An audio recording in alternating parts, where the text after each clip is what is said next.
नमस्कार। कल तेलंगाना से बहुत बड़ी खबर आई बहुजन समाज पार्टी के लिए। जो एक फ़ोटो है वो शेयर किया जा रहा है बहुत ज़्यादा तेज़ी के साथ। तेलंगाना के बहुत बड़े लीडर आरएस प्रवीण कुमार, जो पूर्व में आईपीएस अधिकारी रह चुके हैं, वह बहुजन समाज पार्टी में काफ़ी दिन पहले शामिल हुए। विधानसभा चुनाव के पहले विधानसभा चुनाव बहुत तेज़ी से, बहुत मजबूती से लड़े।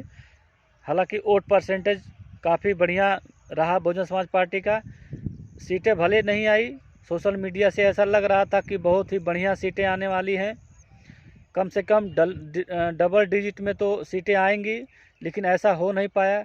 और जिस सीट से आरएस प्रवीण कुमार लड़ रहे थे उस सीट पे भी थर्ड नंबर पे रहे आरएस प्रवीण कुमार।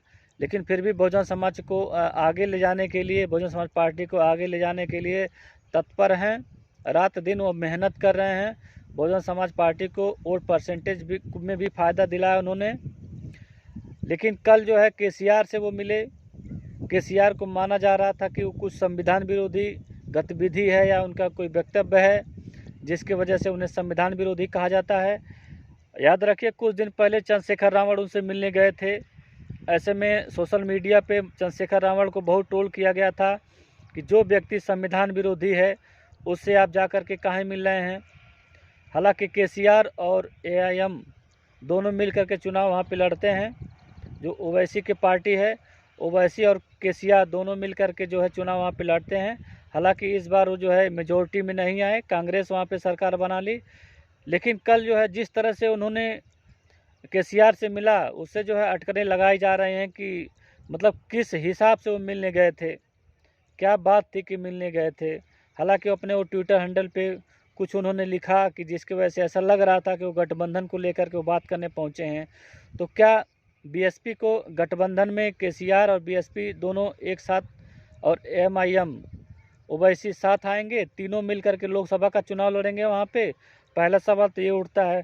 दूसरा सवाल ये उठता है कि जो हम अभी कल पता किए हैं, लखनऊ में भी और दिल्ली में भी पता किए हैं, बहुजन समाज पार्टी कार्यालयों पे या कुछ लोगों से बात किए हैं, ऐसे में निकल करके आया कि ऐसी कोई बात नहीं है।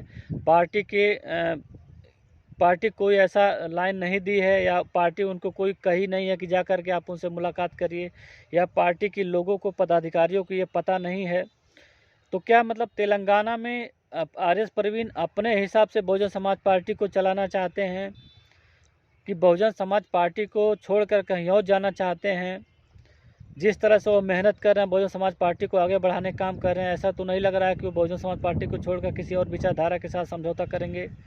लेकिन राजनीति में कुछ भी संभव नहीं है, हो सकता है। आदमी व्यक्तिगत तौर पे भी किसी काम के लिए मिल सकता है, कोई ज़रूरी नहीं कि पार्टी की काम के लिए ही मिल सकता है। तो दोस्तों, कुछ दिन पहले चंद्रशेखर को बहुत ज़्यादा ट्रोल किया गया था उनसे मिलने के लिए। अब आरएस प्रवीण मिले हैं। ऐसे में सोशल मीडिया पे बाज़ार बहुत गर्म चल रहा है कि क्या चंद्रशेखर रावण जिस तरह से मिले थे, वो कह रहे थे कि संविधान विरोधी हैं केसीआर, तो उनसे क्यों मिलने गए। अब जो है आरएस प्रवीण कुमार वहाँ मिलने चले गए, तो इसका क्या मायने निकाला जाए? 2 दिन के अंदर, 3 दिन के अंदर ये सब खबरें आ जाएंगी कि वास्तव में गठबंधन करने के लिए गए थे कि अपने निजी किसी स्वार्थ के लिए गए थे कि कोई पार्टी का कोई काम था जिसकी वजह से गए थे। अभी कोई कंफर्म नहीं हो पा रहा है। लेकिन फूलों का जो गुलदस्ता है उनको सौंप रहे हैं, उनके साथ कई लोग मिले हुए हैं, केसीआर से मिलने पहुंचे हैं। बहुजन समाज पार्टी के जो पदाधिकारी हैं वो भी साथ में हैं।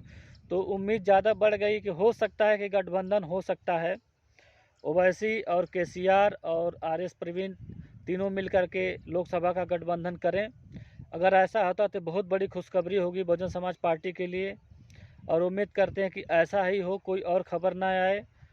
सीटें कुछ भी मिले, जो मिले समझौता उस हिसाब से करना चाहिए, क्योंकि अभी तेलंगाना में बहुजन समाज पार्टी बहुत हाई लेवल पे नहीं है, उभरता हुआ सितारा है। क्योंकि वोट परसेंटेज जो पहले था, इस विधानसभा में अच्छा खासा वोट मिला है। सीटें भले नहीं आई हैं, काम चल रहा ज़मीन पे, सोशल मीडिया पे काफ़ी दिखाई दे रहा है। तो ऐसे में अब 1-2 दिन के अंदर पता चल जाएगा कि आरएस प्रवीण क्यों गए थे उनसे मिलने के लिए। दोस्तों, आपसे गुजारिश है कि हमारी बातें अगर आपको अच्छी लगे तो हमारे चैनल को सब्सक्राइब जरूर करें। धन्यवाद।